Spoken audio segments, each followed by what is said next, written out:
o senhor, por que o diálogo é tão importante na vida das pessoas? O diálogo sempre foi um elemento essencial da condição humana, só que se a gente observa o mundo de hoje, com essa enxurrada de informações, com esse dilúvio de tecnologias, a gente vai percebendo que, em vez das pessoas dialogarem, elas apenas estão conversando. Então, a gente percebe cada vez mais que o diálogo está quase que desaparecendo daquele núcleo familiar, das relações de amizade e dos grupos sociais. E isso gera um desespero para as pessoas e elas vão entrando numa solidão, no desencantamento da vida.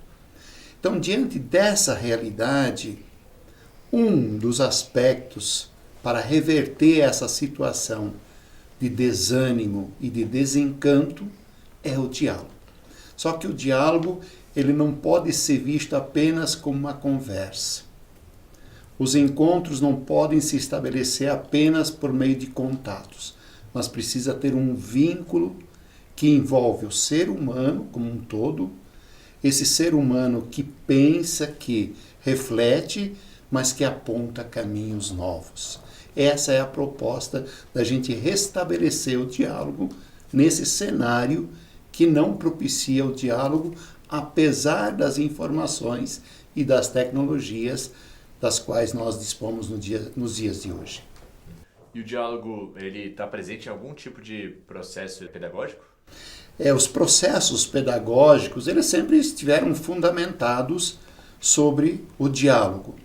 E eu tentei desenvolver uma pedagogia nesse sentido, chamando a pedagogia da presença, da proximidade e da partida. E como pressuposto dessa pedagogia eu tenho o diálogo. Então a presença, a proximidade e a partida, ela é como a condição humana. Eu me torno presente no mundo, eu cresço, me desenvolvo, eu crio vínculos com as pessoas ou me aproximo de alguns projetos e depois eu vou estabelecendo partidas. Quer dizer, vou desenvolvendo, vou criando novas condições até que chega a partida final da minha existência. Então essa pedagogia da presença, da proximidade e da partida, ela segue o rito ou ritmo da nossa vida. Presença, nascimento, adolescência, proximidade, juventude, partida é o final da nossa existência. Essa pedagogia está retratada na imagem do alfa, né, para o senhor, que é a primeira letra do alfabeto grego. Por que você usou essa simbologia? Na pedagogia, nós precisamos restabelecer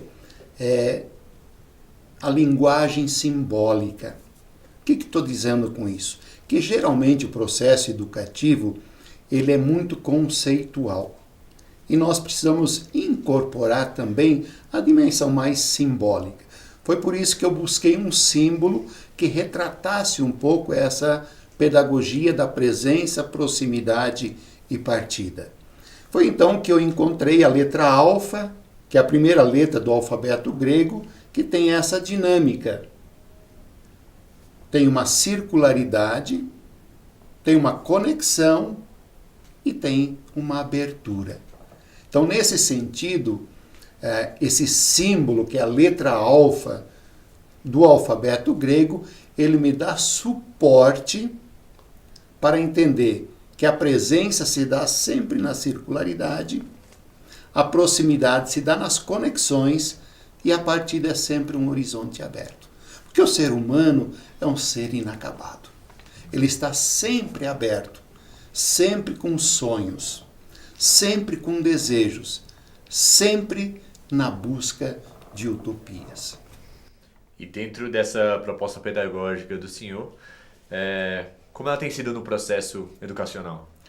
Eu tenho exercitado isso em sala de aula, mas essa pedagogia da presença, proximidade e partida pode ser exercitada na leitura de um livro, numa pesquisa, numa amizade, num processo terapêutico, diversas formas. Mas dentro da sala de aula ou no processo pedagógico, eu tenho exercitado isso. Como é que eu estabeleço a presença do aluno?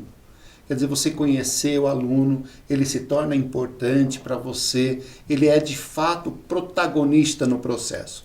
Isso é torná-lo presente.